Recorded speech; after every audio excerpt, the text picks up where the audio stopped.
We are live. Hello, everybody. Welcome to Drive-By News on Film Trigger. My name is Stevie Cade. I am your host. We got Seth, the man behind the curtain. How you doing, buddy? I am doing well. How are you All doing? right. Doing good. Thank you for the excitement. And then we have Ramon Simpson of Hit or Miss TV. How you Ramon, doing, how you guys? doing, man? I'm very Doing well, good? thank you. Very well. Good. Good to see you, man. And a newcomer to the Drive-By News, but not to this channel by far, Al Seward.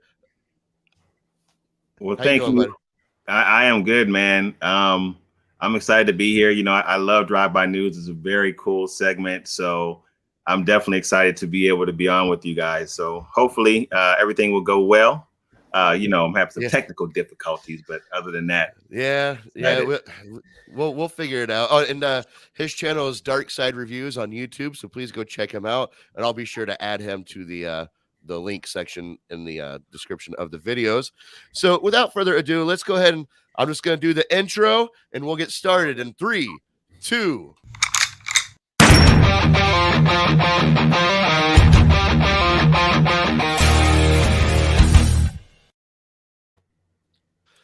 All right, here we go. What's so funny? What are you laughing for? Nothing. Just me being my stupid self. Sorry. Okay. Let's see here. Let me get my banners ready. All right. So first thing I want to bring up is. Sorry, I got so many things going on here. We have Ben Affleck said he had fun playing Batman in The Flash after Justice League was quote unquote difficult. So he has a quote here. It says it was really nice. It was a really nice way to revisit that as the prior experience had been difficult. Affleck told me Sunday at the Taskmaster screening of his upcoming George Clooney directed coming of age drama, The Tinder Bar. This was really lovely, really fun. He also said he had a great time before cracking up. I'm probably under some sort of gag order, and I'm not even aware that I probably just violated and I'm going to get sued. And he continues, he gushed, I love Ezra. I love Ezra and had the chance to see Jason Momoa, who was over there making Aquaman, Affleck said. So, yeah, Affleck, apparently, this is going to be a good thing for him because I know that he was going through a very dark time in his life when he did the Batman, plus the whole Snyder Cut debacle. That was a really shitty way for him to go out. So I'm glad he gets to reprise his role. Now, what do you guys think about this? How do you think they're going to handle this role? Do you think he's going to Seth, you think he's going to get killed, don't you? All right, Seth is gone. Yeah, he's having a few You were talking to me. See, the whole thing is lagging up now. Okay, hold on. I will be right back. I'm going to try and fix this. I will be right back. Okay. All right. So, what do you guys think about this upcoming Flash film and Ben Affleck's role in the movie? What do you think is going to happen with his character? Go ahead, Mr. Al. I'm not sure. I mean, I would be surprised if they killed him off. But I also think that this will be an interesting movie because I almost also think that kind of anything can go with this without getting too far from I guess the Flashpoint story. But I don't know. Yeah, How about I don't know? The whole thing's a big question mark just because Michael Keaton's involvement.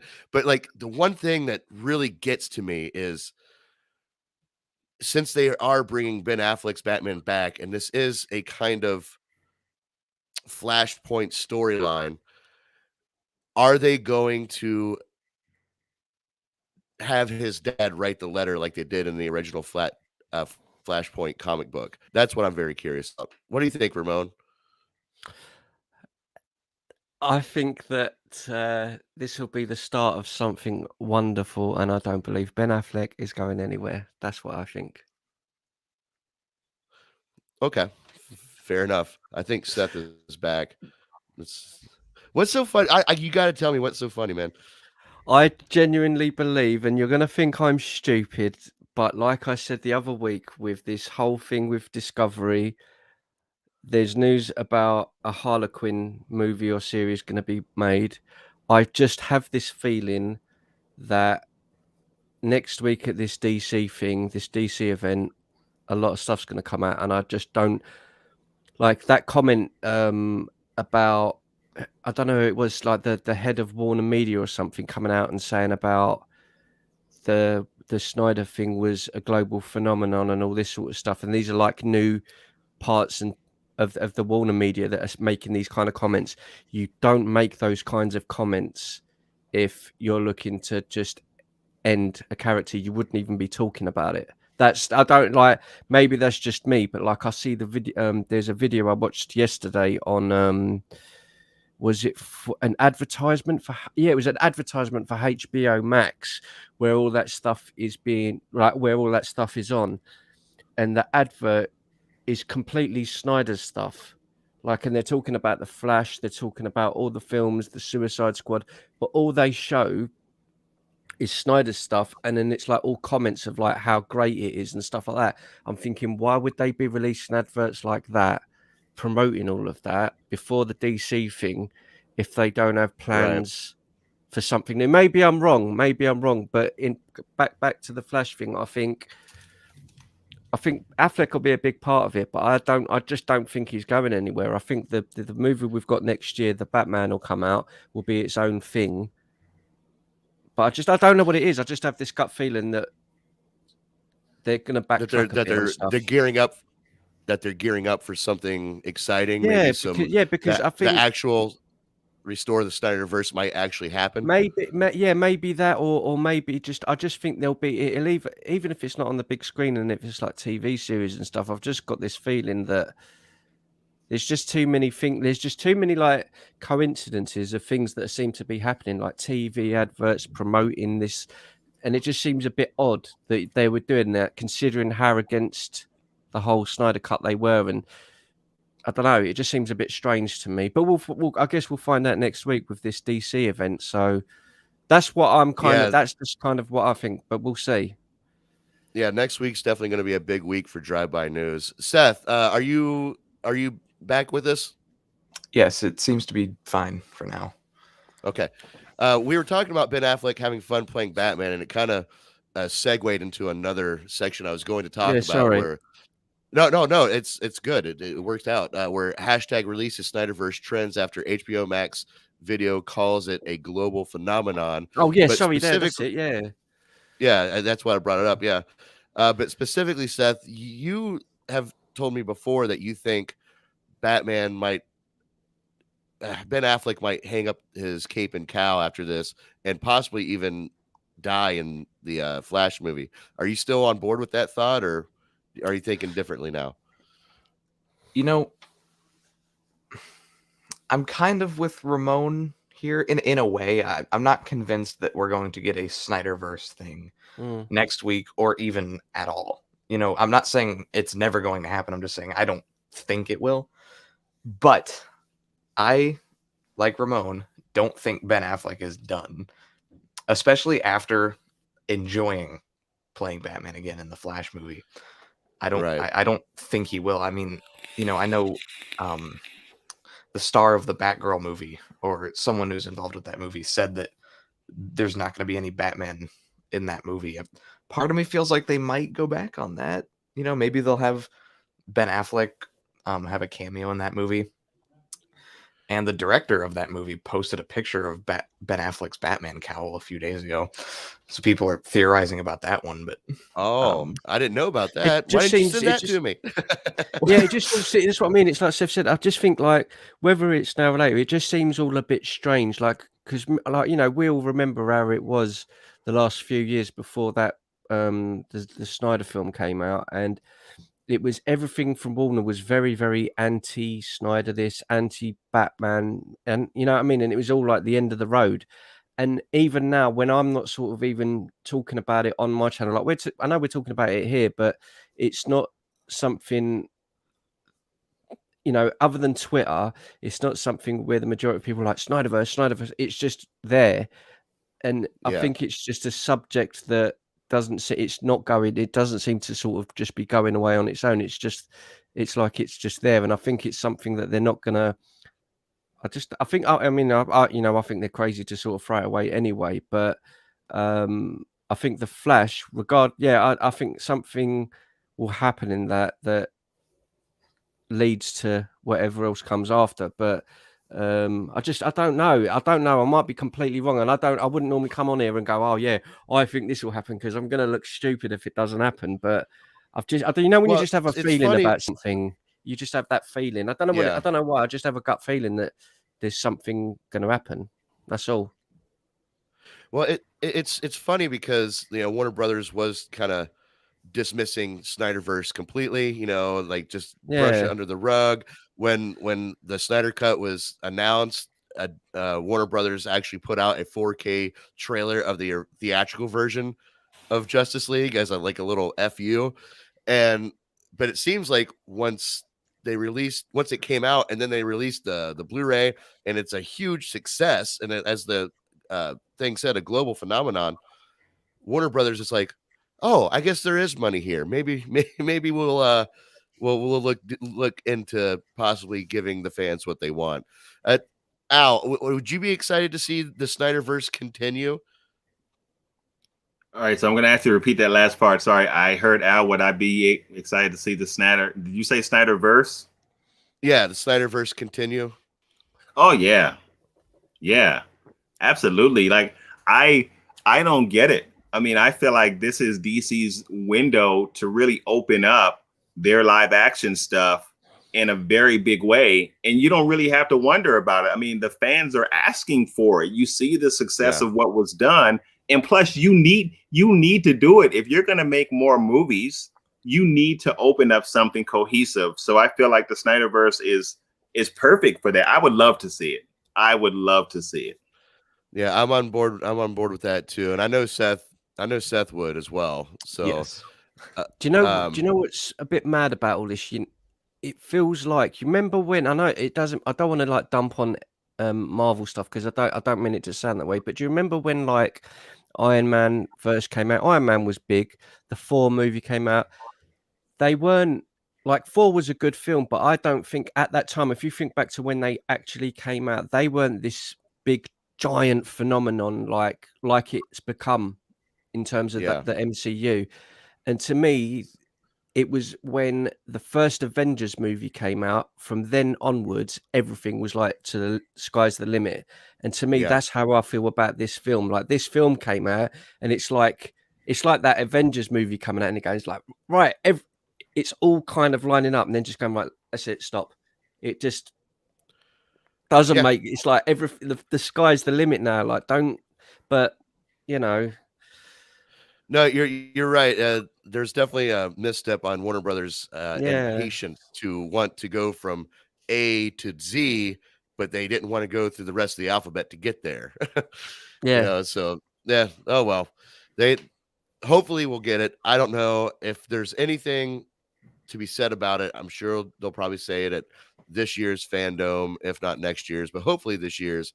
Which is, I mean, I feel like I feel like they almost have to say something about it in this year, or allude to it, or give us something. Like, I don't know. I've been saying that for 3 years. Yeah, that's what I mean. But it just feels, that's what I'm saying. It doesn't feel, to me, it doesn't feel like it did before, where I was sitting here like wishing for something. I just have a feeling that there's something there that they're going to announce, even if it's like, oh, we're going to do a 3-part HBO show that's just Ben Affleck. I just think that there's going to be something, even if it isn't him. I just believe there'll be something along the lines that this thing that's going to come up, and people are going to go, wow. Like, I don't know. I don't know why. I just do. Yeah, definitely a big question mark over the whole entire DCEU, whatever they're doing. So, and that it hasn't stopped. I've been confused ever since Justice League came out. So we're gonna move along here because we still got a lot of stuff to talk about. The next one here. Stevie, yeah. I'm gonna stay on. I'm gonna try and drop the green screen. See if that's maybe what's causing it to glitch. I'm sorry. Carry on. No worries. Let's see. Joaquin Phoenix open to Joker 2, but unsure if it will happen. Now, the reason why I wanted to talk about this is I think there's a couple really good things to discuss. And that's number one, Joaquin Phoenix is known not to do sequels to any of his movies, but he's interested in doing a sequel to this one. Number two, Joaquin Phoenix never wanted to do a comic book movie. This is a comic book movie. And number three, do we want a sequel to this movie? And that's what I'm really curious about, to hear all your guys' opinion on whether or not we feel that we should get a sequel to this, or like for me, I'm going to trust if Joaquin Phoenix thinks it's worth the sequel, then I trust in Joaquin Phoenix. What do you guys think, Ramon? If you wouldn't mind. I gotta turn the hat backwards for this one. I'll be quick on this. I'm in two minds. Do I want a sequel? No, simply because I just think it was a wonderful piece of. I think it's just a magnificent film as it is, and certain things you shouldn't continue. On the flip side, like what you just said, I think someone like Phoenix is not just going to make something for the sake of it. If they come forward with a really bad script, he's just going to go, no, I'm not interested. So if it does happen, of course I'll support it, and no doubt it will be a really good product. But I'm quite happy for them to leave it, because I just think it's wonderful as it is. That's how I feel. I think it's left as it is, and it's just, it doesn't need anything else. That's just how I feel. I agree with you. I think you and I are in the same mindset. Let's see what Al has to say about this. I kind of think the same thing. I think it depends. I think Ramon, I think like it depends on what the script is and what they bring him and what the story is. Yeah. I think the power of Joker was more than just having a Joker movie. I think it was the backdrop of the story. I think it was kind of like the examination of the mental health aspect. And I don't mean that, and I want to be careful when I say that, because I'm not saying that all movies should examine kind of like these weightier issues of life. But I do think that was the power of Joker. So if you make another Joker and you don't tell her like a compelling story, I don't think it's going to work. Like you can't transition him to just solely a guy that's nuts and involved in mayhem. I think it has to, the story has to have more weight than that. If that makes any sense. I don't know. I feel like I'm rambling. Does that? No. Well, no. See, that does. Sorry, it's like the Ayer cut, or the Suicide Squad, the original. Am I cutting up? Yeah. No, you're still there. Still there. It's like, it's like the original Suicide Squad movie. That Joker wasn't hashed out very well. He was just kind of put in there. There's no real. We didn't know why we should be fearful of the Joker. And I think that's what you're trying to say, right, Al? Yeah, I mean, that's part of it, but I mean, it also I guess another way to say that is it has to tell a very meaningful story. You know what I mean? Like because Joker, I think the impact of Joker was it told a meaningful story in that, like, here's a guy that can't catch a break. At every turn, he's downtrodden, from his physical disabilities to the way he's treated in society. And you see what happens when you have all of these things against you and how it can warp you into the final being that, or the final person that we have, which is the Joker. I think like that's the power of that story. So you have to tell something as equally powerful in a 2, if that makes any sense. Do you know that scene you just? No, I agree with you. What you're saying there, it's giving me flashbacks of the film. And you remember the scene? I think he's on a train, and there's a bunch of guys laughing at him, and he starts doing that laugh he has. And that's the part in the movie that almost brought me to tears, man, watching that, because it's like you can see you can't control that. And that's what I think you're right. I think he's created something that powerful within that thing. If you don't continue that, that's a hard thing to follow. Like, that's what I mean. That's such a hard. How'd you follow that? Yeah. I don't know how you follow it. Seth, what do you think, buddy? Do you think we need a new sequel, or are you happy where it's at, or do you trust in Joaquin Phoenix if he decides to do one? I don't think there should be one. I think everyone's kind of said that. It works, at least for now. It works best as a standalone movie. It was made to be a standalone movie. It was always planned to be a standalone movie, and giving it a sequel is an obvious reaction to how successful it was. But even though I don't want it very much, I'll be surprised if it doesn't happen. Like, I'll say by Fandom next year, I'll be surprised if we don't have an official announcement already. I just think it's Yeah. like you say. I think it's so difficult on where, like, if we're sitting here now and we always speculate about things, where that could possibly go to be as impactful as that film was. I think that's a big ask. It really is. I mean, I think it is. I think when you think about Joker was a really, really special film. Even in relationships to thinking about it in comparison to the other films we've seen from within the DCEU and even the MCEU, it was a superhero villain, for lack of a better word, stories told that we've not seen before. Even to the point where people were comparing that to Heath Ledger's Joker, because Joaquin's rendition was so powerful. It felt different. It felt like a different movie. It's almost like, even though this might be a bad comparison, but it's almost like Logan, even though it was a Marvel film. Yeah, but it's the same. That's what I'm trying to say. It's like its own. I think that's exactly it on the head, nailed on the head. It's its own thing. Yeah, that was a great comparison, actually, Al. That makes perfect sense. Because Logan was such a standalone from the rest of the movies, but he was still the same character. But I see what you mean by maybe it could have been a bad comparison, but I think it still makes sense because we knew Wolverine to be a certain light, and then we dove deeper into a side of him that we never seen before, and that would be the comparison. That would be the parallel with it. I think we're all kind of on the same page here with this. Like we're okay if they don't. We're not really expecting it, but if Joaquin can pull it off, then okay, why not? Let's see what else they can do. I mean, I will say that I am a little bit intrigued. Like I'm fine if it doesn't happen, but if it does happen, I'm intrigued to see how they would pull it off. That's why I think I'm intrigued. Yeah.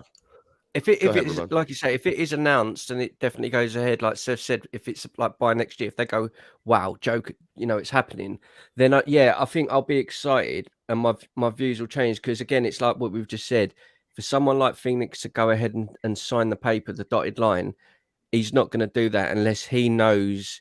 He's like, like Marlon Brando and them other actors, like when they take on a role, it's like this big deal. They don't just sign on anything. And if he does do it, then I expect it's going to be another movie. I don't know. I think, it'll be another movie along the lines of what we've seen, or otherwise he wouldn't do it. So, right. And if they do another one, I mean, I guess they don't have to, but should they introduce Batman into that? No. I don't think so either. No, I don't think so. Yeah, I don't think they will. Because that wouldn't make any sense. Because unless Joker is like 70 in the movie, because Bruce Wayne is like 8 in the first movie. Oh yeah, that's true. Yeah. So I don't think. That's right. I didn't even think about that, Seth. It's a good point. I think, like as much as we all would love it, like we'd love it and not love it because you want it to just be great. I would put deep down, I would like it to be left alone because it's one of those in 10 years people will look back on and go, "Wow, what a great film!" And it just is a standalone. It just is what it is, kind of thing. And I don't want it to be ruined. Okay, what about this? What about this? What if they don't make a sequel, but they bring Joaquin Phoenix into this, this multiverse that DC's diving into? Like we get a little glimpse of him in a future film, like not in his world. How would you guys feel about that? I don't know how I feel about that. I would Yeah, only I'd only personally like it. This is just me being a sop and a sucker for it, but I would only enjoy it if it was done on a serious level again, and Affleck had his own individual spin-off thing, and it was like a serious portrayal of Batman, kind of like what's coming out next year, the Matt Reeves one, and he turned up for a small section in that, and I don't want that version of Joker to change anything about how he is. I want him to remain the same, and it was more realistic, and it wasn't. I think they're too different in comparison, if you know what I mean. Yeah. Trying to fit. I just want to, before we move on, Stevie, I want to comment on something that Seth said, because now that I'm thinking about it, I think it's really interesting, actually, that in Joker, they did make Bruce Wayne so young. I mean, by default, almost now, there's not much you can do with that Joker and Bruce Wayne because of the age difference. Right. So I wonder if that was done in mind with this kind of being either a one and done, or this being a Joker that definitively, unless you get some kind of multiverse twist, but definitively is separated from the DCEU, because Seth brings up a really good point. Like, how would you even make that work? He meets him as a little boy and he is an adult. Yeah. Well, yeah, but I mean, is it really what's the age difference between Michael Keaton and God, what's it? Jack Nicholson? Jack Nicholson. You know, like what's the actual age difference between That's them? a good point. You know, like if you think about it, let's say the kid is 8 years old and the Joker, let's say 11 years later is when he starts becoming Batman. 11 years later isn't that too far of a time. You know, like Seth was saying, you know, oh, he'll be 70 years old, but you know, Joaquin Phoenix is in his 40s. He's not, you know, give him 11 years, he'll be almost in his 60s. Like, that's not that big of a jump. Yeah, he'll be older, but I mean, that could work really that could work if I don't know if the age of that Joker, or the age of Joker in the movie was like 20 something, early 20s or something like that, or 20 something, I don't know. But like a 20 year in the time when you look at the Jokers in the movies, it doesn't seem like they're between Batman and Joker. It doesn't seem like there's that much of an age gap between them. Right. This is why Seth is a legend, because Seth just he's like you say, he's the guy behind the curtain, and then he'll come peek out, and then he'll just drop a little bomb in and then run off. That's a good one. Very, very good one. Oh man. All right, Seth, let's see what kind of bomb you can drop here. We're going to move on to. There we go. Yes, I've been wanting to Gunn talk about confirms top secret DC Comics project after Guardians of the Galaxy 3. So James Gunn has 3 DC is it 3? No, I read that wrong. Has confirmed his top secret DC project. Now, what could that top secret DC project be? And I will start with saying, when James Gunn came to DC, he was offered 2 films. He was offered a Suicide Squad film, and he was offered a Man of Steel 2 movie. Could this other movie possibly be Man of Steel 2? I'm just going to leave that there. What do you guys think? Seth, you've been waiting to talk about this. Let's start with you. I have 3 guesses on what this could be. I'll start with the most obvious one. And I'll put this 2 things, but I'll put it one category. Either another Suicide Squad movie or just another Suicide Squad spinoff. You know, I feel like that's the first and most obvious option. Second option would be Gotham City Sirens, which I don't know if you guys remember. There was a Gotham City Sirens movie in development years ago. And if you don't know what Gotham City Sirens is, it's the trio Harley Quinn, Catwoman, and Poison Ivy. I feel like, you know, he's already worked with Harley Quinn in one movie. Maybe he could jump over to this one. Third movie, and this is the one I want the most, and this would be a big step up from the Suicide Squad, at least in terms of like scale. A Green Lantern movie. I thought he was going to say the Weasel. That's what I want. Spin-off That's movie. who I want as well, man. The Weasel. I think a Green Lantern movie, because we know we're getting a Green Lantern TV show. That show will not have Hal Jordan and Jon Stewart. The speculation around that is because it'll tie into the movie, which will star Hal Jordan and Jon Stewart. I feel like, James Gunn's already dove into the space and cosmic side of comic books with Guardians of the Galaxy. I feel like Green Lantern would be just a good step for him, a good place for him to be, other than the Suicide Squad, which he already fits very well. And I don't want it to make it sound like I don't want him to do Suicide Squad, but I feel like Green Lantern is a very good choice for him. So you don't think there's any correlation with his first two movies that he was offered, included Man of Steel? You don't think that has anything to do with what he's trying to move forward on? Honestly, I think James Gunn, especially after the success of Suicide Squad in terms of like reviews and stuff, I think James Gunn is just kind of allowed to do whatever he wants with DC. Like, he could go up to them and offer any movie and they'd be like, done, greenlit, go write your script. Like, we're getting a Peacemaker TV show. Like, in what world would we get a Peacemaker TV show? Yeah. So, like, I think he's just allowed to do whatever he's going to do. If he wants to do a Superman movie, honestly, I'm not against it. I think I'd rather him do Green Lantern, but I think if he wants to do a Superman movie, they'll give it to him and they'll let him do it with or without Henry Cavill. Fair. Al, what are your thoughts on James Gunn's secret project on DC?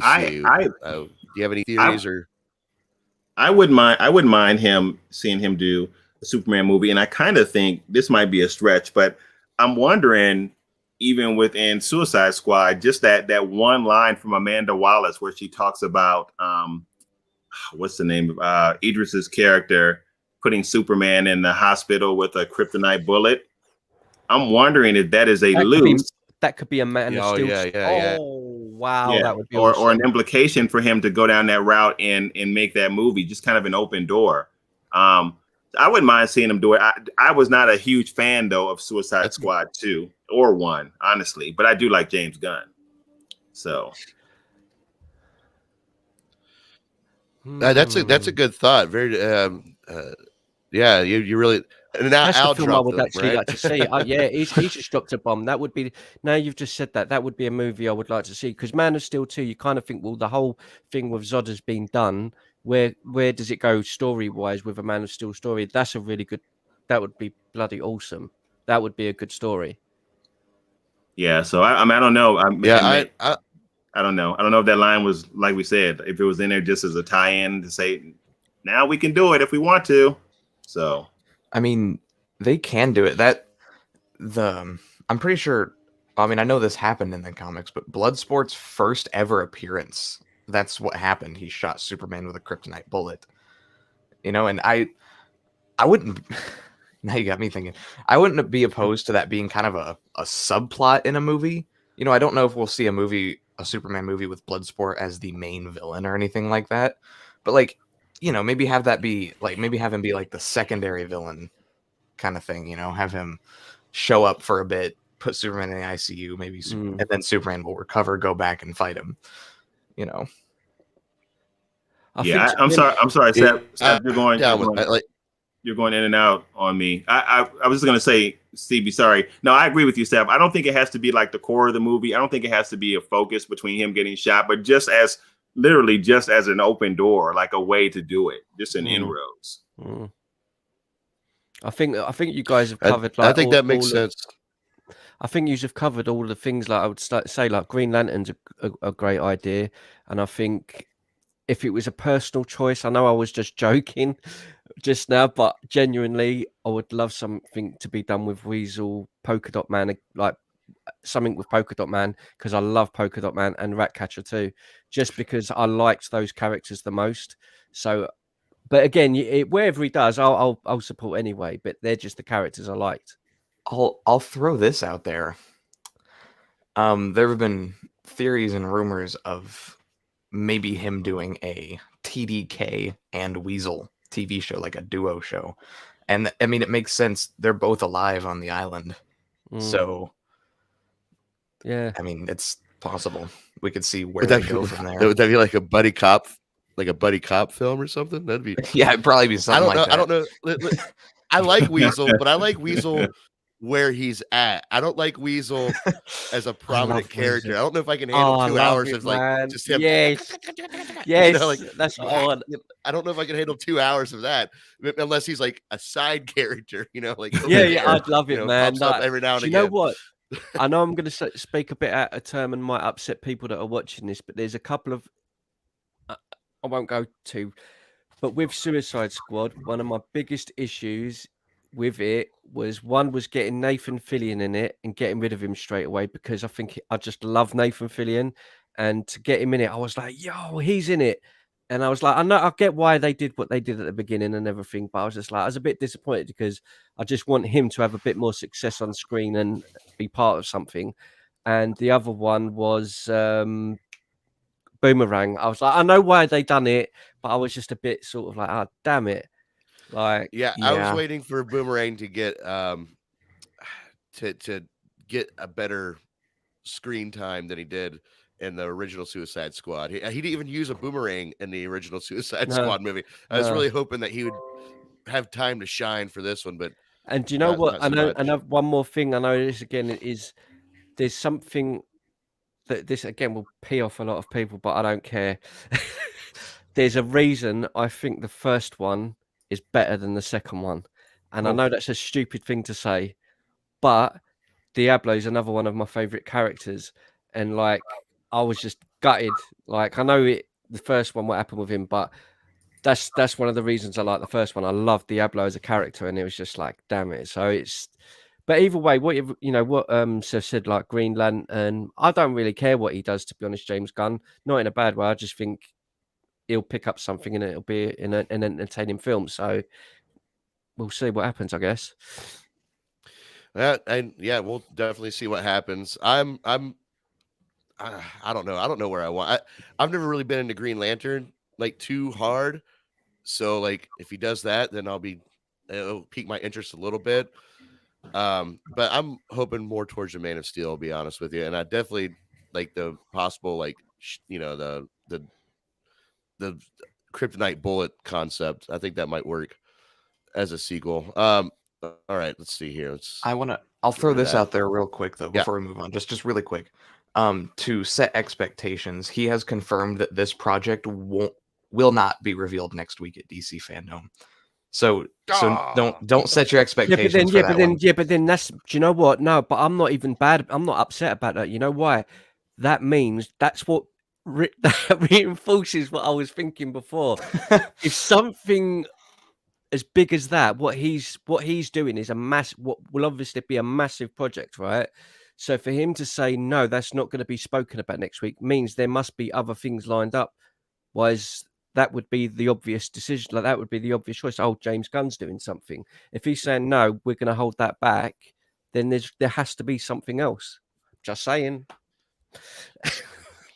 He just said it's not ready. I don't know. I don't know if I buy that, but he just said it's not ready. I'm reaching.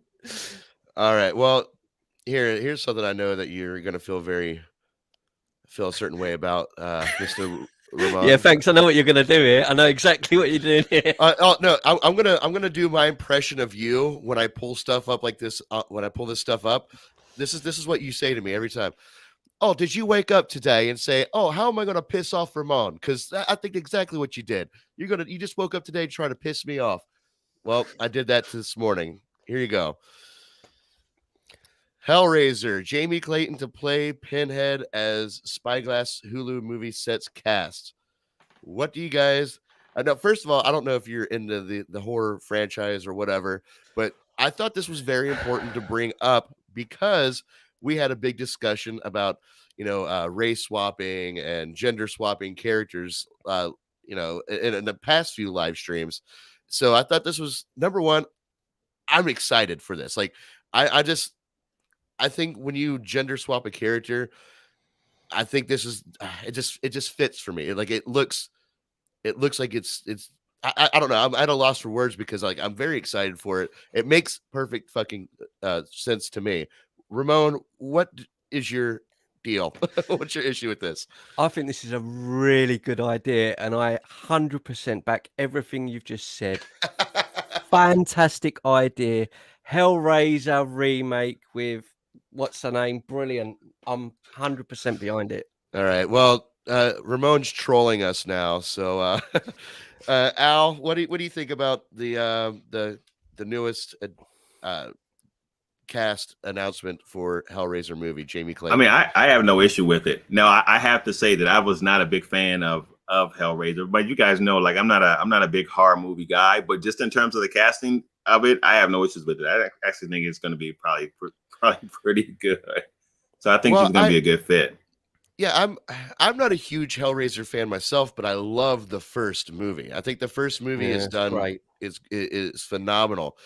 But going to the topic of gender swapping and does it really play into the character's origins? I don't think that the character Pinhead has. I think that his origins can easily be swapped out for a female role. Can. And if I read they're going to make a new Hellraiser movie and it's just going to be the same thing I've seen before, I'm not going to be that interested in it. This makes me interested in seeing how they're going to take that. So, Seth, I know you're Al.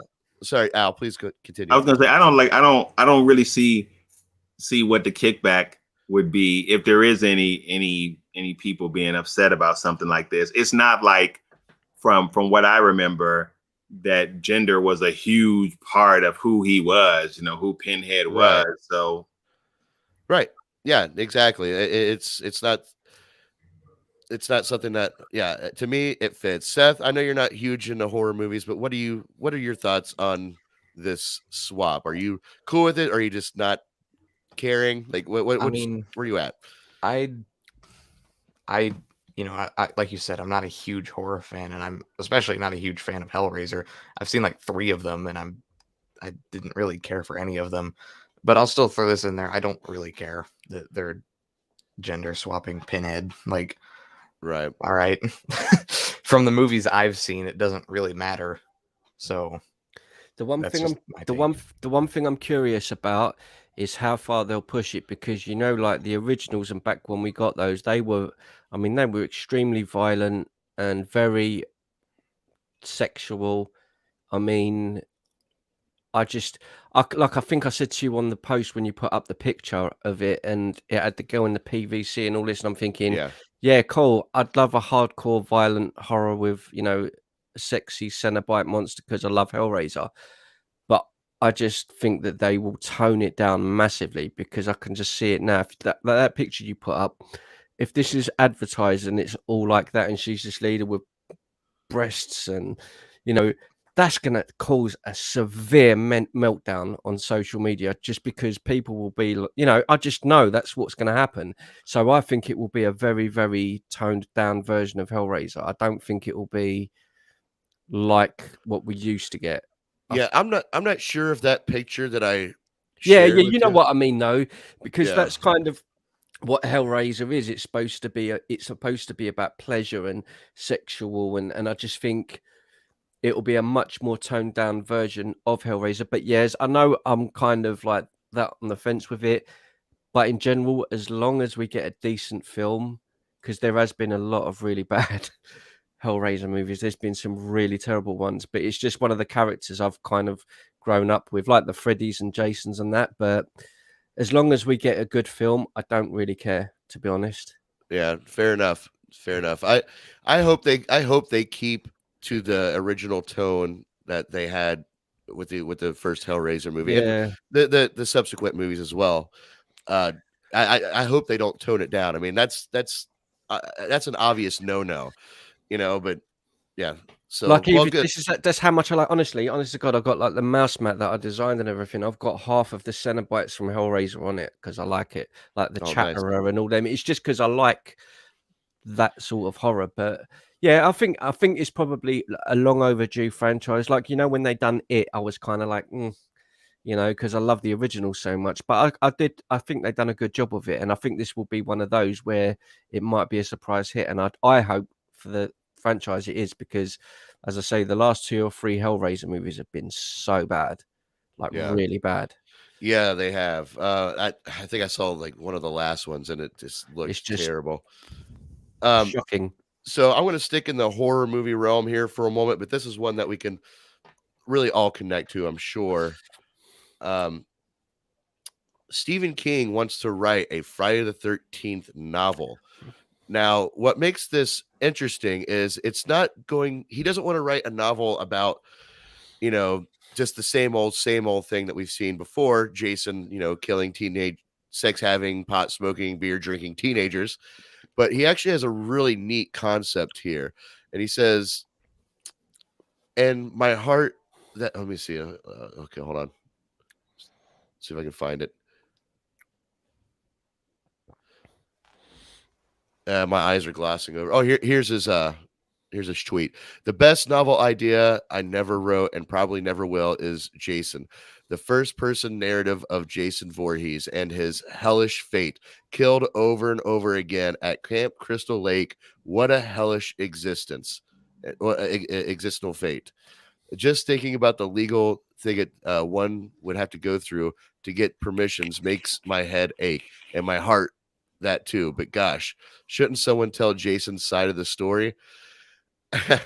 I think that's a really unique concept. Jason's side of the story, and like what life is like for a monster like this. And we just talked last week on Drive By News that the guy who I think did the original screenplay for Friday the 13th just got his rights back. So right now would be a good time to go talk to that guy, and bring this up. I don't know. Like I get excited about it because I love like looking at characters in a different light, but it's one of those things that like it would concern me if it actually came to fruition, because would it be something good, as a novel and or a film? What do you guys think about this concept that Stephen King has? Seth or Ramon or whoever wants to chime in. I'll go first since I'll probably have the least to say about it.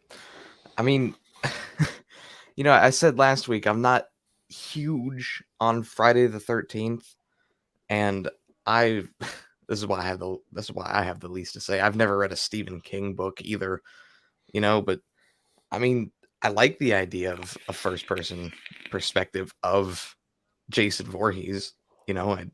I think that's an interesting concept. I've been trying to read more books lately, so if he did that, maybe I'd get it, read it. You just said something that's got me thinking. It could be, like you just said, yeah, from that perspective, it would show the whole story. It would kind of be really like a Michael Myers story, the kid, what happened to the kid and what he became. But right, yeah, the Rob Zombie version. Yeah. The kid's story, but stay with the kid all the way through, kind of thing. I think you could do that with any of those sort of horror characters, because they're all iconic characters. I mean, it's not the first thing I would go to, because, like I said before, like, I'm a simple man. Give me Camp Crystal Lake, loads of teenagers having sex in cabins and getting chopped up, and I'm happy. Like, but if they did a good story, if Stephen King came up with a good idea and a good story of how that they could do it, it is an interesting idea to sort of even with someone like Freddy as well, because Freddy's such a complex and messed up individual. That would be a sick movie to watch. Like, it really would, to show Freddy's side as well. But if they did do that with Friday the 13th, yeah, I would, as long as it's done, good, and it's not just a cheap hack job for a film, you know what I mean, just to get a film done. If it's done properly, written well, then yeah, I'd back it. Cool. Al, do you have any thoughts on Stephen King wanting to write a Friday the 13th novel? I actually think that's a pretty interesting idea. I wouldn't mind seeing that, like, especially if King did it, something from his perspective. And I don't even like horror movies, but I'd watch that. Yeah, because we've never seen that story before. Like Ramon brought up the Rob Zombie's Halloween movie. It dove us way deeper into the character of Michael Myers than we've ever seen him before. And now, for me, that's one of my favorite iterations of the character, because they gave them It's the different. character study treatment. Yeah, they gave them the it's character different. study treatment, and that's that's what makes me excited for that potential. But Stephen King doesn't seem to be very hopeful that this is going to happen. But as I said last week, the rights are back into one of the original creators' hands. So if he was going to do this, now would be the time. I You hear think that, in one, Stephen? I know you're I watching. think, I think in one form or another over the next couple of years, we're going to get a Friday the 13th because of like what you said, last week with all the rights and stuff. There's not going to be all of this fighting over the rights, who owns the character, and then they just go, right, we're not going to do nothing with it because they've not been doing nothing since, was it 2009? Yep. The last one come out. So that, I think we will get something.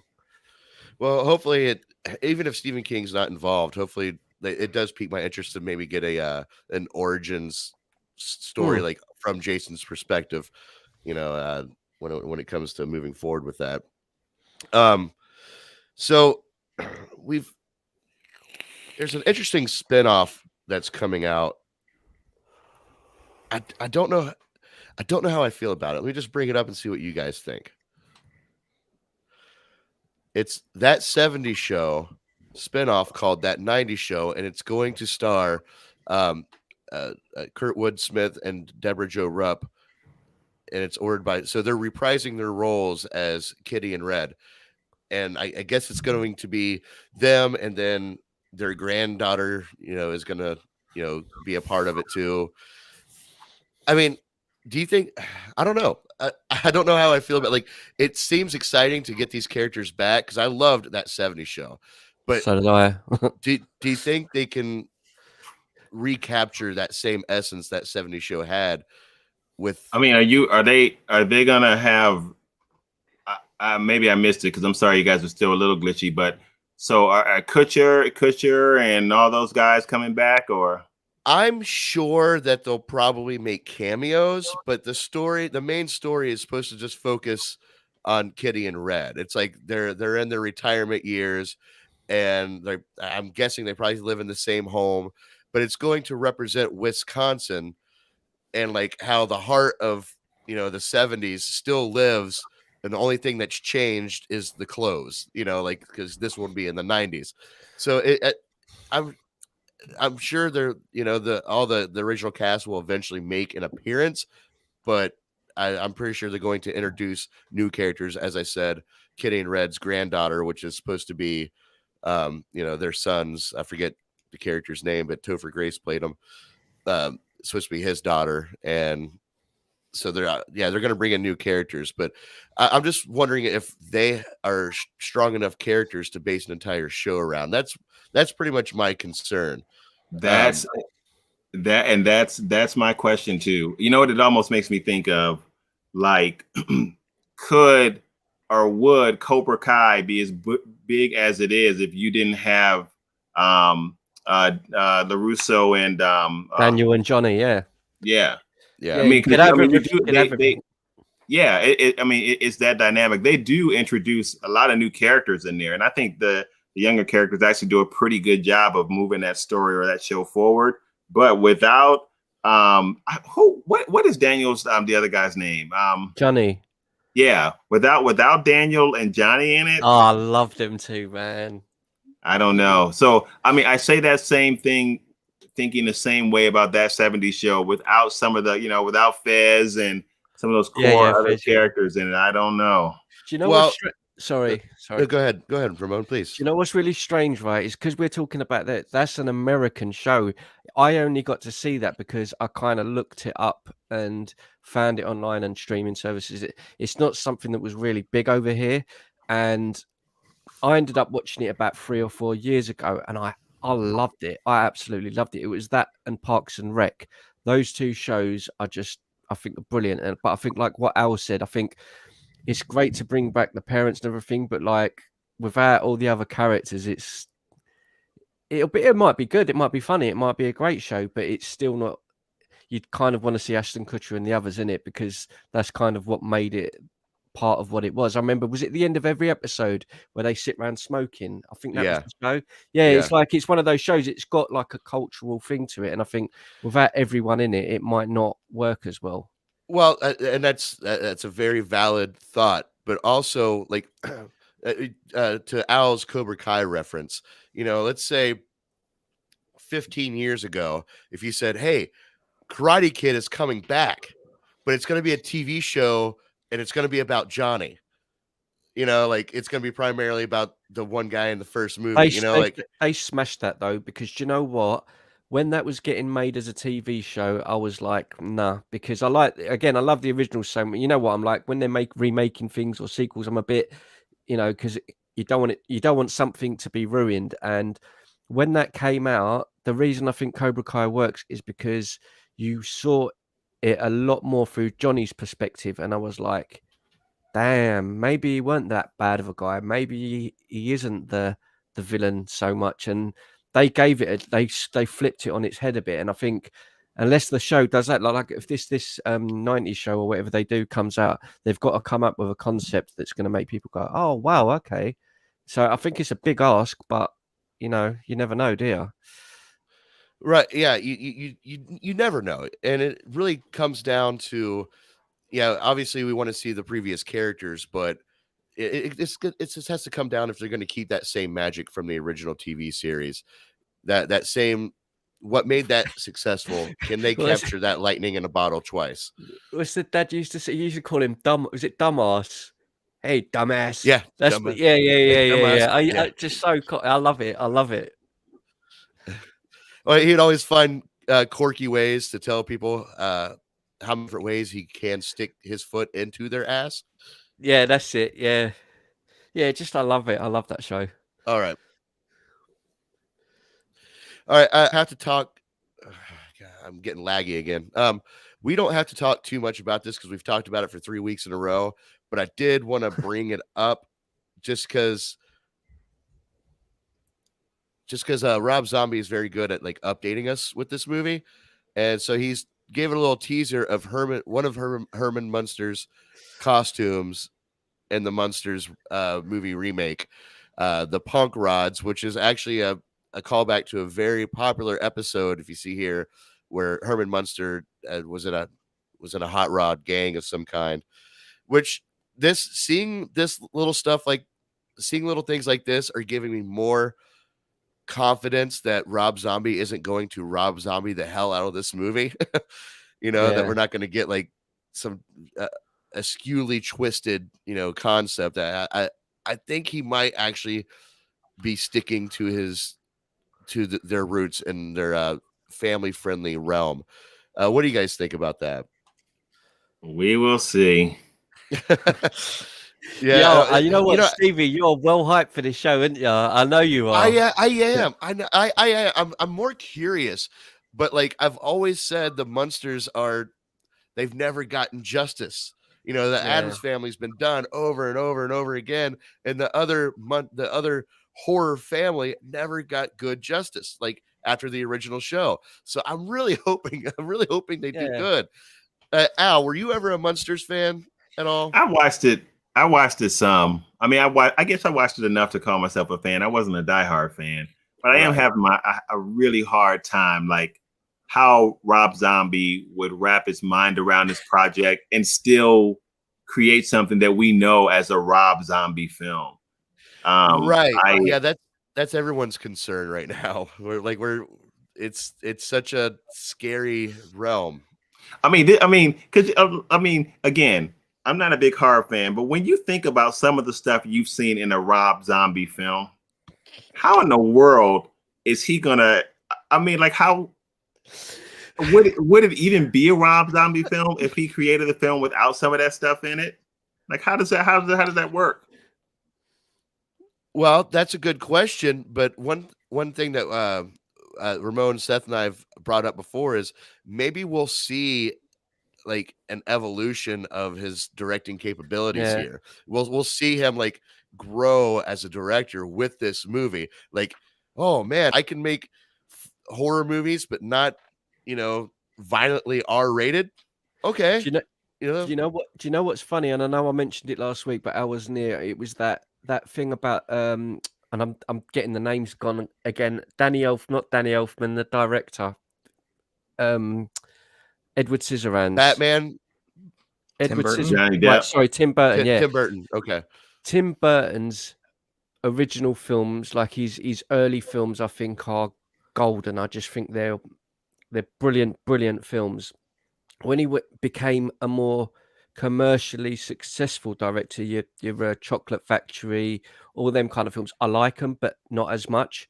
And I think this might be the same thing. It might be the case where, like you just said, it might be an evolution of him as a director, where he makes the Munsters this global thing, and it's massive with the kids, and he manages to do something like that. But I might watch it and go, yeah, it was all right. But then I'll call back to, oh, I loved Devil's Rejects. I liked his horror stuff. But Yeah. you know, evolution's got to happen, and either way, like I've said before, I just hope that it's a good movie. That's because I love the Addams Family, like I've said before, and I'd love something like that again. That kind of vibe of happy, you know, like family and just kids film. It's just fun, and I just hope it's that kind of vibe. Yeah, it's we've. I mean, I'm even even after hearing Ramon say the word kids film, and that's then what I mean. I think to myself in my head, Rob Zombie. I don't. Right. That's the part that's so crazy to me. Like, and I am a Rob Zombie fan. I love House of a Thousand Corpses. I love his Halloween movie. I love Devil's Rejects. It's a very strange one. It is. It's a very, very strange. But the one thing that's really got me, like, my hope is if you watch like House of a Thousand Corpses, they're watching the Munsters. The Munsters show up in a few other of his movies, or at least references to them. He is a true Munsters fan. Like he knows what that is. He's not just like, ooh, kooky characters, and I'm gonna Rob Zombie the hell out of them. Like he knows what those characters are. Yeah, that's what I think. I think he does know the stuff inside out, and it's like that goofy B-movie horror style kind of. He won't do it. He just won't do it that way, you know, his traditional way. But it's still difficult. Like Al said, it's difficult when you know what I mean. It's literally like saying, "Oh, Michael Myers children's film." It's like it's hard to sort of, you know. So yeah, it's hard to piece together. It really is. But as I said, we've beaten that to death. But I'm sorry, I'm gonna show it more when he teases stuff. I'm showing it. I have to. I love it. Moving forward here, I don't know if we need another one, but we got it. We're getting it. Transformers 7: Rise of the Beast teaser. Oh no! They gave a little teaser of what they. Let's have you seen this, Al? Have you seen the new crop? What they look like? I have not, but I mean, you said one word, Transformers, and I'm done. Bizarre, isn't it? Because it used to be such, like, as kids and stuff, like He-Man and stuff like that. Transformers is like it was like this amazing thing, and I think the first couple of movies. I mean, I've watched a lot of the movies, and they're just like, yeah, you know, I like the first couple. They're just sort of to pass time, but they're not, you know, the sort of films that I'm going to go, oh wow, Transformers. I don't think this will be a big success. Like, I don't know, maybe it will, but I just. Yeah, well, they definitely went to a more retro style change up with Optimus Prime here, and they're still avoiding the using the actual Beetle for Bumblebee. But yeah, okay, yep, there it is. Seth, what do you think, buddy? Because I know Transformers used to be a big part of your life. Well, the only reason it isn't anymore is because of what Michael Bay decided to deliver us in 2017 with The Last Night, which is one of the worst movies I think I've ever seen in my life. What but happens in that one again? I don't even remember. Like, I have. That's what I mean. I've seen them all, and I can't remember which one that is. I know. Optimus Prime is evil, I think, at some point, and like, oh, okay. I don't know, man. That movie was. I don't know if I've seen it either. I enjoy the other four, but that one was. I will say, Seth, my favorite experience with Transformers is that somehow it always seemed to land like on or around your birthday. Oh, this one releases on my birthday next year. There you go. I'll watch it because it's something to review, and it's like one of those, you know, summer blockbusters and stuff. But none of us are going to sit here at the end of it and then we'll sit and talk about, oh wow, that was great. We're just going to go, yeah, it's an action film, and it'll be like that. And it's there's another one. All right, cool. Thanks. I'll say this. Sorry. I mean, so Bumblebee wasn't so bad. Nah. That was exactly what I was leading into. I don't know. I just feel like, listen, if you're going to do a Transformers movie, you have to make a different type of movie. And as far as I'm concerned, like Michael Bay is, I almost would classify him as a big spectacle director, but not that great with engaging storytelling. Like he leans on the spectacle for engagement, but the storytelling is not that good. And they're always like that. And I feel like that was a big thing back in the 90s, but now we've gotten past that, where you can get spectacle and good storytelling. And I don't think he gives us both. So I think that's my issue with it. I think that's pretty much it. If we, with all the Transformers movies, have we ever had one that's based on like the original planet and like how it all happened? We've not had that, have we? They teased that. Didn't they tease that, Seth? That was the whole opening scene in Bumblebee. Oh yeah, that's right. But I mean, place on the planet, but we haven't actually seen like a whole. That's what I'm like, live action movie. Yeah, kind of like what Al said. I'd want to see something that's like something different. I think there's animated Netflix movies that take place on that. I think there's. I might be wrong here. I think there's like a trilogy of animated movies that like take place completely on that planet. There is. You're right, Seth. I know there is a. I didn't like it, but I think there is something on Netflix, which is the animated series where they do I think it's kind of like an Origins type deal. I think. Yeah. I'll say this about this movie though, because I made it sound like I'm not excited. I kind of am. I like Bumblebee a lot. I thought that movie was really good. That was. Do you know what? That was better than I thought it was going to be, because when that was getting made, I was at that end of the tether of watching Transformers movies. And I was like, oh god. And then when I watched that, I was but at least that was something a little bit different. That's what I mean. It was a different type of. This movie is pretty different. Like Michael Bay is not involved with Transformers anymore. He's gotten away from that. Transformers gotten away from that. But if you look at the title, Rise of the Beasts, do you guys know what that means? There are alternate versions of Transformers in like the cartoons and stuff, where instead of turning into cars and stuff, they will turn. There's the dinosaurs. They can turn into animals.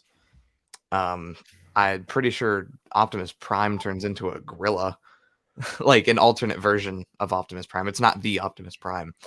So you got Peter Cullen, who's like the Optimus Prime voice. He's playing the Optimus Prime, but Ron Perlman is playing the version of Optimus Prime that turns into a gorilla in this movie.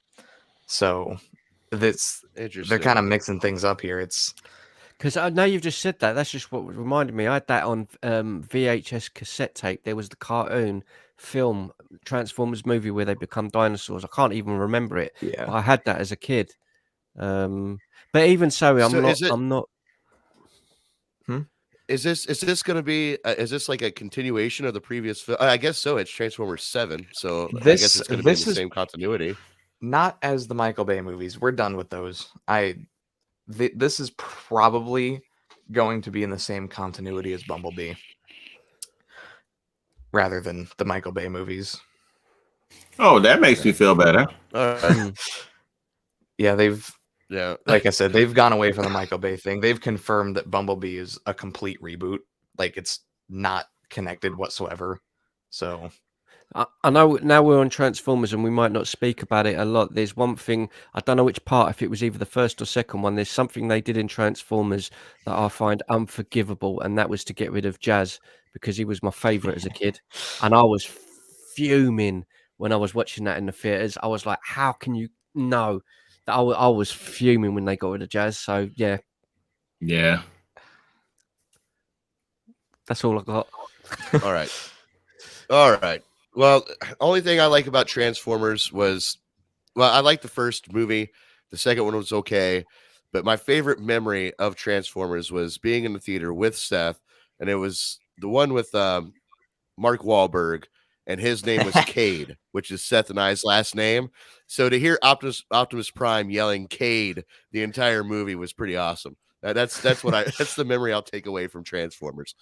Good memory. All right, so I only got two more things here to chat about. Let's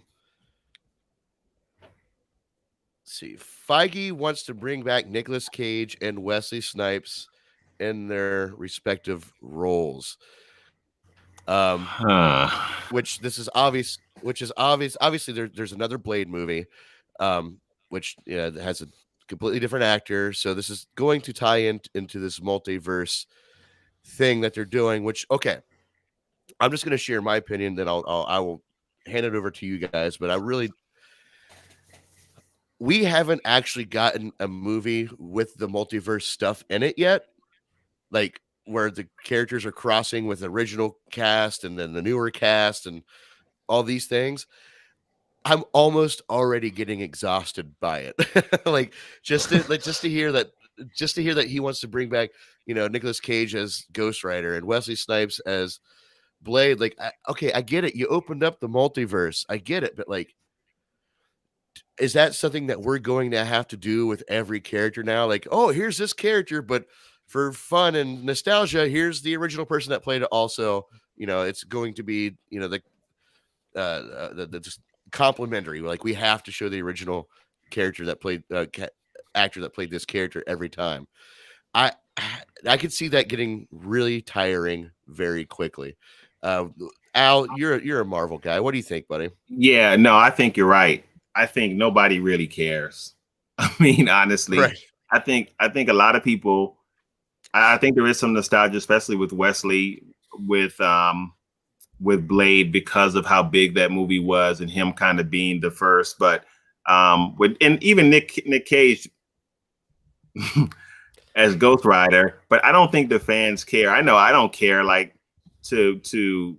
I mean, it's fine if you want to bring them in as a quick cameo, but I don't want to see anything extended with them in it. I could care less.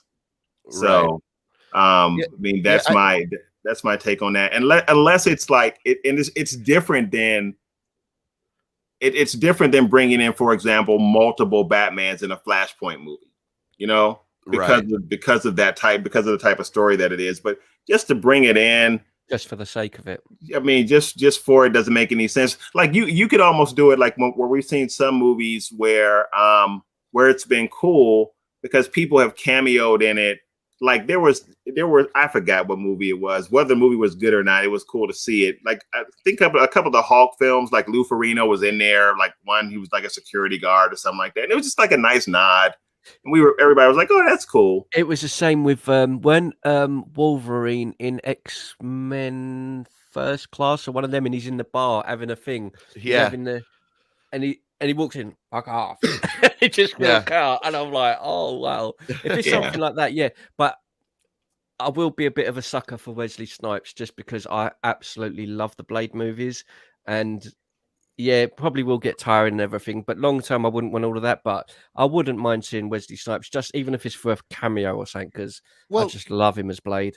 Little cameos like that, those are good. Like when I read a news article like this, I'm thinking, okay, are they going to do, the new Spider-Man movie treatment to every character now? Like, the multiverse is opening up, and now Wesley Snipes is here. Oh, and Ghost Rider.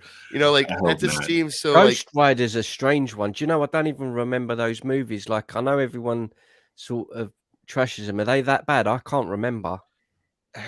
Nicolas Cage is just Nicolas Cage in that movie. Like I think the second one is better than the first, in my opinion. Just visually. I don't really remember him. But Nicolas Cage just doesn't fit into that role. I agree. I'll say this about the whole multiverse thing, and excuse me if I ramble on for a little bit, but first things first, I don't know where this exactly is coming from. This whole thing of Feige wanting Nicolas Cage and Wesley Snipes back.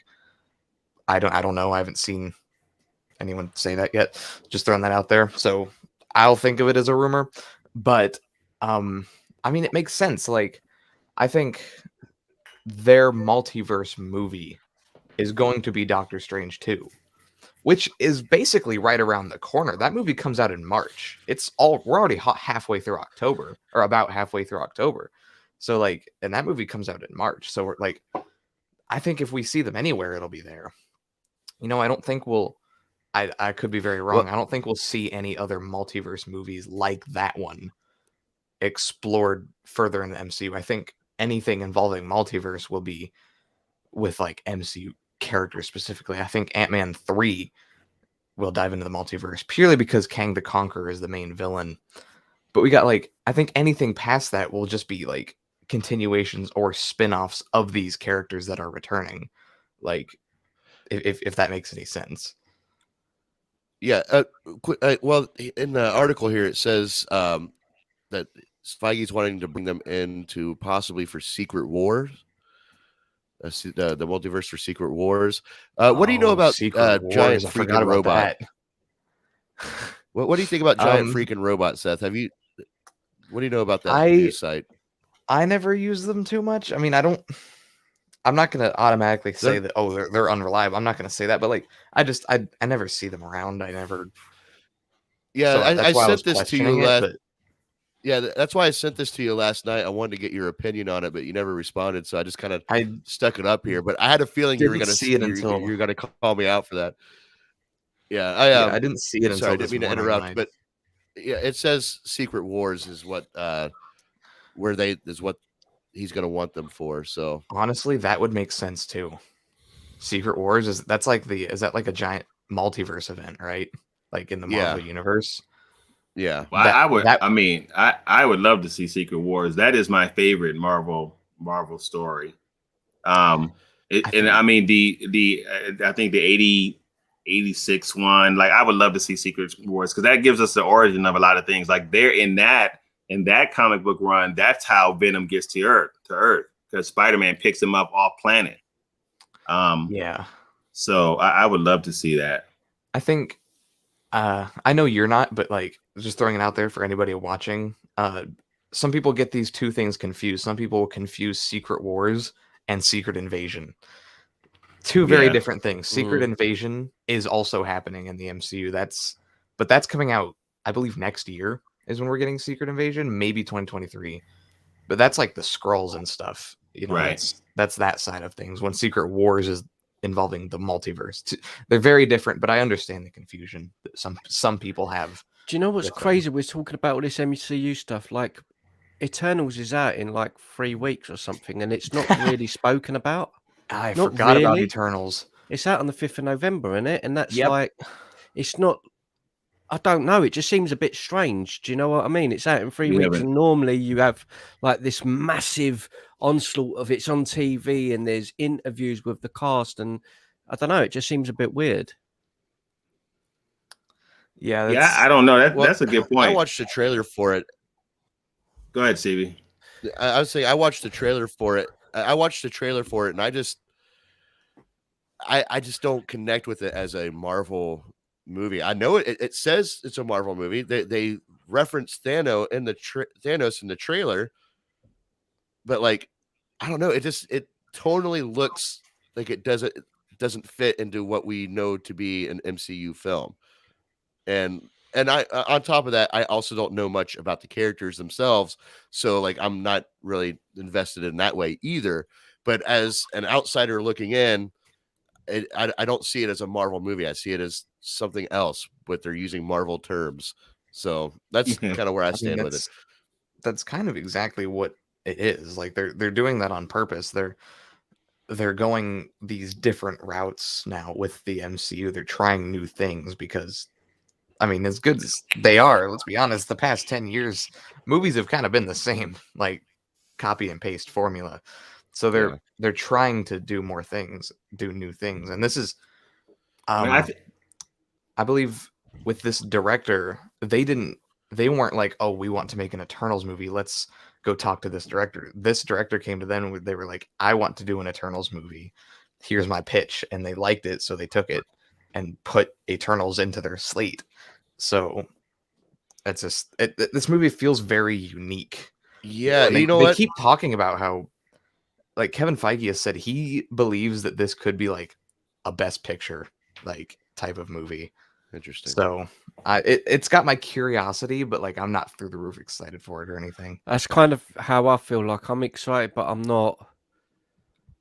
I think it'll be a good film. I do think it'll be a good movie, but it just sort of, it was just because we're speaking about all this stuff. It just seems a bit strange because normally it's like you say, you sort of turn on YouTube and you see 20 interviews with all the cast on different shows, and it's just non-stop everywhere advertising, and I've barely seen anything for it, to be honest.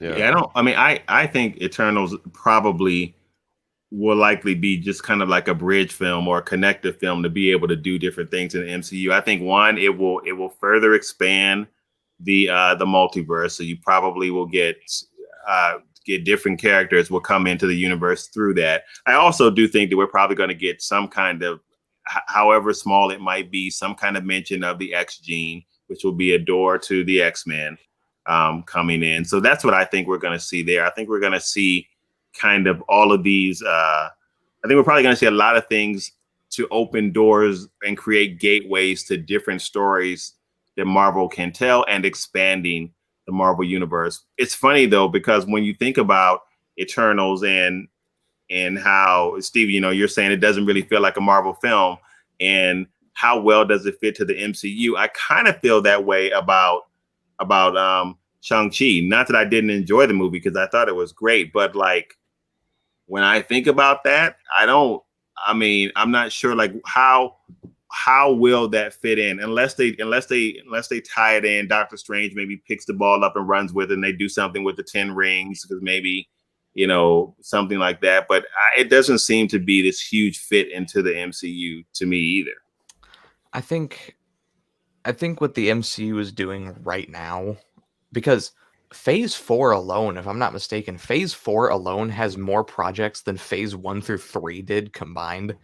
So like we're getting a lot of stuff here in Phase 4, and I think they're building different sides of the MCU, because in Phase 1 through 3 everything was all super connected. In this one we're getting the street level stuff, which it looks like Hawkeye is going to be the start of that, and then maybe we'll get That's what I Daredevil mean. I down forgot the about road. that. And I forgot about that. there's the street level stuff, and then there's like the worldwide stuff, and that would be like the Avengers and the new team that they're probably going to do, well, the new team that they are doing. And then we're going to get the cosmic side of stuff, which of course is Eternals, Guardians of the Galaxy, and whatever else they may have planned. And then there's the whole multiverse side of things, supernatural side of things. It's just they're building like 5 different worlds now within the MCU. So like there's a lot going on. Do you ever think that it's going to get too big, or it's already on its way to being too big? Yes, I do. I don't think so. Really? No, here's why. Because I think that you have to, and I hope that DC does this too.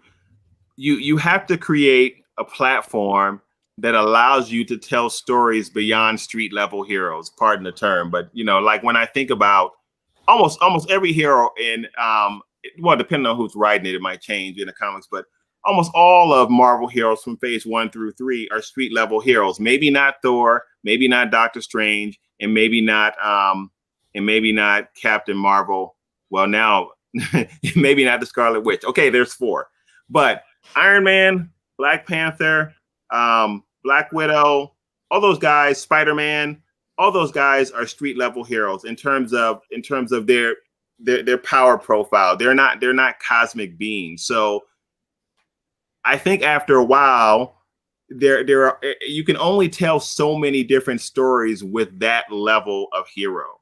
So when you expand, it gives you the ability to tell more stories, and also exposes people to more powerful heroes. But with what you said, Ramon, I do think there is a danger there that you can make it so big that people really kind of get lost in it all. But that all hangs on how well you string the stories together. That's my concern. Exactly. You've nailed it. Exactly that.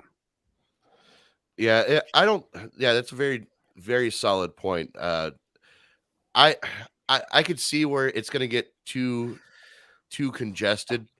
But at the same time, as long as they string the stories well together, it could work. I mean, you're going to have your own section of what you like, and you'll be able to cherry pick. Well, I like this part of the MCU. I like this part of the MCU. You know, you don't have to like the whole thing as a whole, but talking to you guys right now, we're talking about the Eternals, Hawkeye, which, you know, Ramon forgot about. Eternals that no one's talking about.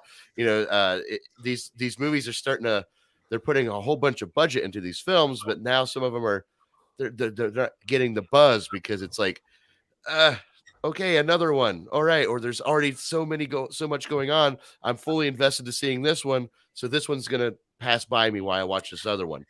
You know, that's what I mean by just getting just too much of one thing. But yeah, I don't disagree with Al, but I also can see the problem with it too. So, all right, is that enough of the MCU stuff? All right, I got one more thing to chat about here. This is something Ramon sent me this morning. I can't remember what it was now. Oh, that important, huh? Yeah, no, I can't. No, like, because we're speaking about so much on here, like, my brain's like, where are we again? Okay, well, there is a petition to cut a specific scene in Halloween Kills. I almost brought that up earlier. I was like, what? It's just so bizarre. Like, yeah, there's a petition launched for firefighter scene to be removed. I want the scene removed in the new movie Halloween Kills, where they show the slaughtering of firefighters, states the change.org petition description. This is wrong because firefighters have been lured to the house fire and murdered by the person who set the fire, and it's wrong that Michael killed the firefighters with the gear from the other firefighters he killed. I think the TV show The Boys should be banned because in season 1, Homelander destroys a plane and there are plane accidents in the world. Right. Exactly. This is why I knew you guys this would be a good thing to talk about. So I'm very happy Ramon sent it to me. It's where, at what point in time can we just let movies be movies and stop trying to put our own like thoughts and okay, well, you know, firefighters are good people, you know, and in this movie they get killed. You know, I don't want to see that. So take it out of the movie. You can't just I know I did. I'm sorry. Like, this is the strangest thing to me. What? We're talking about a Halloween movie where bodies are falling left and right, all kinds of weird ways. What is the problem here? I mean, this is like this is not.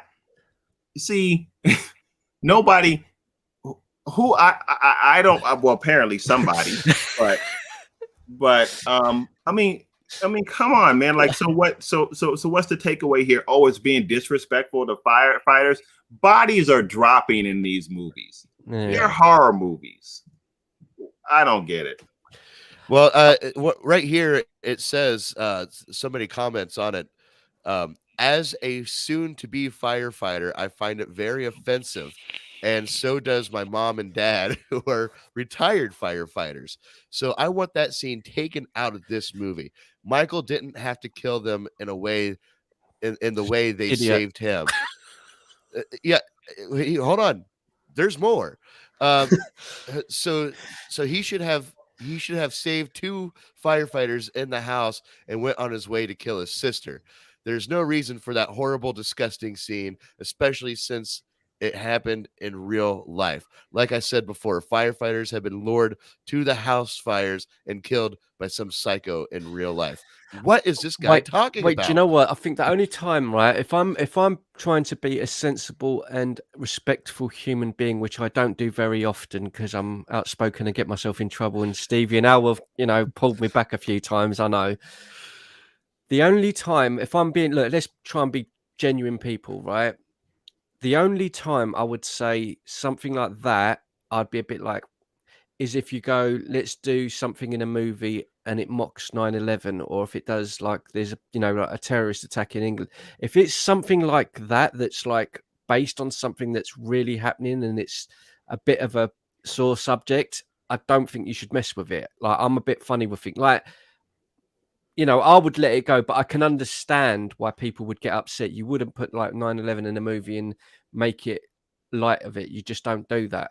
So with something like this, it's kind of generic. It's like Al said, it's left, right, and center. It's police officers. It'll be a nurse. It'll be it's just a film. It's not really aimed at representing a particular situation, or I don't know. I just find it a very, very bizarre thing. Very, very bizarre. Right. Well, according to this young soon-to-be firefighter, who I'm assuming his way he's talking is like 17,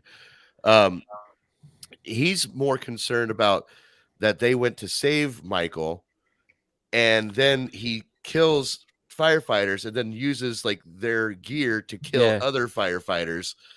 And like apparently that's what is triggered this man, like into putting this petition. But Seth, what are your thoughts on not you can talk specifically about this, but this whole petition realm of movies, like when somebody doesn't like something in a movie, we're going to start a petition and try to get it changed. What's your thoughts on that? Well, one thing before I fully dive into my thoughts, it's not getting removed. Movie comes out in like 5 days, 4 days. It's not getting removed. But what I actually think about this, no, it's a horror movie. Right. It's a Halloween movie. Like, what do you expect? That he kills people with no remorse whatsoever. Yeah. That's his whole thing. Like, that's what he does in the movies, all of them. And like, I don't understand. Like, I understand that yes, this stuff happens in real life, but I don't think that means to remove it. Like, I don't really see the correlation there. I think we should get a petition out to cancel this guy, because he's also not wanting, he's not putting out petitions for everyone else that gets killed in this movie. This guy is being petition prejudiced, and you know what? I'm tired of it. The thing that you brought up there, though, that I think the thing that's really, really dangerous is we're talking about this stuff like on a weekly episode. We did it here, we did it on the Carnage thing the other day, the James Bond thing, and we're speaking about a lot of changes. All right, the world's got to progress and everything, but I think there's a danger, like you said, is where is the line? Because let's just say, for example, the studio made a statement this week and go, yeah, it was distasteful and we remove it. It leaves the door wide open to every single thing being criticized and the potential for, and it's just, where's the, like you just said, where is the line for where it just becomes absurd, I mean, I agree. I think it's ridiculous. But I do, just to piggyback off of what you said, Ramon, like it would be different if it was something that was highly abrasive to people. Like if it was a 9/11 issue or something like that would be a problem. If it was, if Michael came in and I don't know, because again, I don't really watch the movies, but if he was, I mean, I not to get supercharged, but like if he was on a house on a plantation and all the black folks in there, he hung them by nooses and things like that. There you go. That's what I'm saying. Right. It's asking for trouble. I mean, you're asking for, exactly. But that's not what this is. I mean, and I think Seth brings up a good point. These are horror movies. Nobody's outraged that these are no slight on the youngsters, Seth, but nobody's outraged that like these are teenagers that are getting knives through their heads and all this and stuff, so because people know what it is. Yeah. I mean, so well, let's look at the other side. You guys did a great job bringing up another look to that point, but I think now that I sit here and listen and I read this guy's comments, okay, what he's petitioning against is ridiculous. But what would be even more ridiculous is if something came of it. If it gained enough steam to where like the movie's like, okay, well, we'll take it out. That would be more of the outrage, in my opinion. So let's turn the tables a little bit. Let's go back to Zack Snyder's Justice League. This was something that was fought for years, and to other people that supported, we need to see Zack Snyder's Justice League and # release the Snyder Cut. People were mad. They thought supporters were crazy. Stop talking like that. You know, this movie doesn't exist. You guys are mad. You're insane. And we look like the idiots trying to petition for something that I, f- people I didn't f- think existed. I think that it on those two fronts. I think it depends on, again, it depends on the situation. I'm not concerned that the studio will get to a stage where this will become a big thing. If people petition for it, everyone's got their right to do what they please and do a petition. That's fair. But I don't think it's going to gather the same sort of traction as something like the Snyder Cut would have had millions of people going through it. I don't think millions of people are going to watch this and go, oh my God, the firefighters thing, that's really offended me. If it was like what Al just said, the plantation thing, 9/11, if it was something like that, then I would expect that kind of backlash. Right. I think this petition will get a lot of people just for the sake of it, but I don't think it's going to, I might be wrong. I can't see, I've not even looked at the petition. I can't see that there's going to be 500,000 people on there going, "Oh, I'm really bothered by that." I just can't see it. Yeah, fair. And that goes back to if it picks up more steam, that would be that would be like the bigger issue. Yeah. But I guess if we bring the issue down to just the singularity that this one guy thinks that just because his mom and dad are a firefighter and he's a potential firefighter, that he has a right to chime in and say, "Oh, I need you to change this movie because it offends me." That's the scary mindset that I hope doesn't progress in the future to where those voices actually change movies, you know, or yeah. I think it can only happen on like a global scale. That's what I'm saying. Like with the comparisons to like situations and historical events that have happened that we mentioned, I think I could understand it if we were sitting in now, like for example, when you just said about the plantations and stuff, and you go, well, if you put that in a movie and mock it or do it wrong, or if, say, for example, if you had Man of Steel 2 and then you put the Twin Towers and then he flew through it, it's like distasteful. Like it's gonna get backlash, and you know that when you make it. But I think things like this are just, I just don't think it would gather enough traction and upset enough people to go, oh, that really bothers me. Because when you look at the amount of films he's done, Michael Myers, how many different types of people has he killed? Yeah. How many has Freddy killed? I mean, God, come on. Yeah, and I think that's the biggest misstep in this petition is why only the firefighters? So like bizarre. Why So only the bizarre. firefighters? Like I said before, he's being petition prejudiced. There's plenty of other people that get killed. It's his thing. It's what he Do you know does, what's funny? so. You know what? When I first watched that trailer, you're going to laugh now because I want to send it to whoever this guy is. I'm going to send him my trailer reaction because the trailer reaction I did to Halloween is of that scene. He walks out of the fire and he brings up the I don't know what it is, you know, like the hook, the axe. And you should just see my face. I'm like, yes. And he goes like this to the firefighter. That would drive him insane. But to me, I'm not doing that because I hate firefighters. It's just, that's Michael Myers. That's what he does. It's stupid horror films. It's just fun. It's not, don't look at it serious. I'm not looking at it serious like, oh, I want a guy to go and do that. It's not about that. It's just Halloween fun. It's just, you know? Yeah, it's just Halloween fun. I agree with that totally. All right, gentlemen, I think it's I'm done with all my stories. Is there anything else that you want to bring up? Anything that we didn't talk about, or you guys good for the day? I have something. No, go ahead, Seth. I kind of brought this up a few days ago, how I wanted to ask you guys a question. And I asked you the question, but I told you not to give me your answers because I wanted to see your answers live. Just because Fandom is next week, I want to ask you this question. So let's say Fandom next week is ending. You know, they're coming to a close, and then they go, oh, yeah, like we have one last thing for you. Screen cuts to black. What would you want them to reveal? Like anything that you could choose. You can say Snyder Cut 2. You could say a Weasel spinoff, like whatever you want. Like, what would you choose? Okay. We have one more announcement to make. Screen goes black. Theaters completely silent. I just want to see, and you know where I'm going to go, obviously. I just want to see Darkseid appear. You know, I just want to see Darkseid appear, and the troops are ready, and that's just something that simple, and that's it. Or and that's let that be that. No, Darkseid appears and he goes, "I'm coming," and then it shows Batman for bring it, mother, and it cuts off. No, my one is very, very similar. It's not going to happen, Seth. It'll never happen. It's just me living in dream world, but we're living in fantasies at the minute. One more thing to come up, and I would have that Batman theme, dun, dun, dun, dun, dun, and then I would just have like a thing flash across with Batman, and that would be it. And it'll go HBO Max next year or whatever, a film or a TV show. That would make me happy. It's not going to happen, but that's what I would want.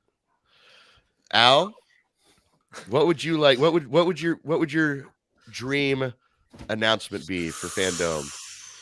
Say, for next week. Sorry, because I barely heard what Seth was saying because everybody's still so choppy. So the question is, what would be my dream? What would be the dream that I would see from next week from DC Fandom? Right. Yeah. Let's say they made all of their announcements, and they say we have one more announcement. The screen goes black. What do you want that announcement to be? Well, I know this is not going to happen, so this is purely a dream. But I would love to see them announce a movie with Justice League Dark, a Justice League Dark movie. Ooh. I would love to see that. Love to see that. That was in production for a little I think they're working on a show. Yeah. Okay. I think there's been like 2 different Justice League Dark developments they had. There was one with Guillermo del Toro that they were doing a long time ago. That one completely fell through. That's not ever happening. But then there was one with J.J. Abrams. I don't really know what happened there. I don't know if that's still in development. He's at Fandom. Abrams is, so maybe we'll see something there. But I'm not 100% sure if he's still working on that or not. But I don't know. But he is going to be there, so maybe we'll see something. Now the question is, Seth, what would you have? I'll avoid the obvious answer of the Snyder Cut too, but I'll say I would love for the Superman logo to pop up, or like Henry Cavill to walk out or something. Like the Superman logo to pop up on screen. I would love that. Maybe people would go, "That would be nice." That would. Could you imagine? Like the way I'm picturing it in my head is like, the screen goes black. You see the Superman logo flip in, and then it cuts again, and it says 2023 or 2020, whenever, HBO Max TV show, Superman TV show. Like this, the stage thing to go up, like Al's got there, the green, the screen, the thing goes up, and then Henry Cavill walks out in the black suit. It's so simple. It's such to follow that. Just quick teaser video with a Superman announcement. I would love for 2 people to walk out. Yeah, I would love that. And the second one agree. Like that would be awesome. The second being Green Lantern, you said? No. The second being I can't remember her name right now. She's playing Supergirl in the Flash movie. Oh, okay. Superman, Supergirl movie, and maybe another just dream scenario. They announce a casting for Brainiac. That would be just the dream movie right there. But Seth, show, Seth, thank you so much. I think you should ask us this question every week, or a different question. I love that. Guys, I am going to cut this short because I just saw the time, and I do have a gig I have to get to here in about an hour. So with that being said, I want to thank you guys so much for joining us. Al, thank you for chiming in. I appreciate it. Ramon, every week. Love you, man. Seth, appreciate it. If we could, before we leave, like we always do, we'll start with Ramon, then Al. Just tell us where we can find you, your content, and and what you do. Hashtag Hit or Miss TV on all social media platforms. I'm going to be following up this week with Squid Game, which Al's been on my case about, but I've not finished it all, and I'm going to be doing a reaction to Halloween later this week. Awesome. Al? You can find me on Dark Side Reviews on YouTube this evening, 7:30 p.m. Eastern Standard Time. We are going to live stream and really deep dive into Squid Game. So if you have seen that and you want to get into the show and peel back a lot to talk about, we're live streaming over on Dark Side Reviews this evening, 7:30 p.m. Eastern Standard Time. Squid Game, would love to have you there.